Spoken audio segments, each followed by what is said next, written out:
Winnie the Pooh. What good friends do. One night in the Hundred-Acre Wood, a nervous Piglet could not sleep. "Oh, dear," Piglet said.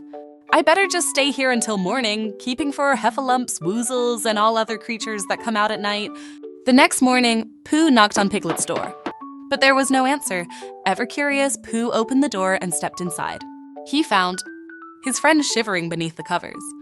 "Oh, bother," said Pooh. "What's the matter, Piglet?" "Don't you hear it, Pooh?" asked Piglet. "I do hear it," said Pooh. "And it sounds lovely to me." All Pooh could hear was the birds. "Not the birds, Pooh," said Piglet. "It's the woozles and the heffalumps that set their traps inside my house." "I don't see anyone in here except you and me, Piglet," said Pooh. "How can that be?" asked Piglet. "I'm sure they are here. Those creatures kept me up all night." "Perhaps you were dreaming," said Pooh.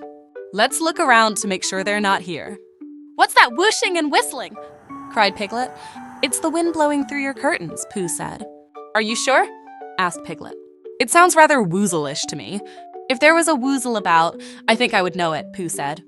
Soon Rabbit stopped by with some freshly picked apples. Just then, a horrible banging and clanging began, sending Piglet beneath a chair.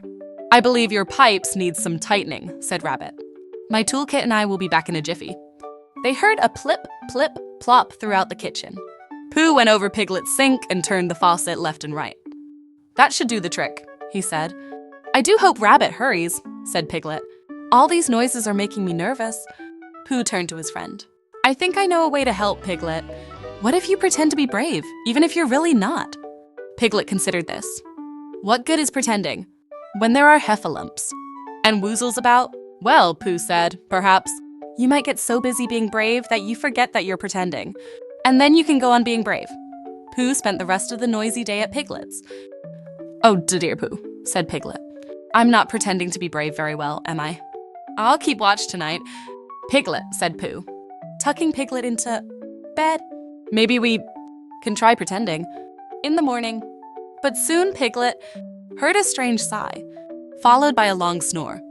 Carefully, on tippy toes, Piglet made his way over to Pooh's chair. Sure enough, the strange sounds were coming from Pooh. "That's funny," said Piglet. "Pooh sounds just like a woozle when he snores. But I'd better let him sleep. I'll keep watch myself." In the morning, Pooh awoke to find Piglet outside, waving a broom in the air. "Look, Pooh, I'm shooing these blackbirds away. They've been cawing and screeching at me." Pooh looked at his friend. "Let's take a walk when...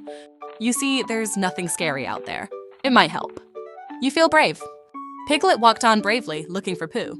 He listened closely when he heard a curious crunching and scrunching. "I'm not afraid," Piglet told himself. "It's just some birds or squirrels or mice or Pooh. Is that you?" "Yes, it's me, Piglet," said Pooh. "The leaves are making quite a racket today. But you didn't hide. You didn't shout or cry. You were very brave. However, did you do it?" "I'm not sure," said Piglet. "I wasn't even pretending. I just told myself that I wasn't afraid." Pooh hugged his friend. "I couldn't have done it without you believing in me, Pooh." "That helped me believe in myself," Piglet said. "Well," said Pooh, "that's just what good friends do."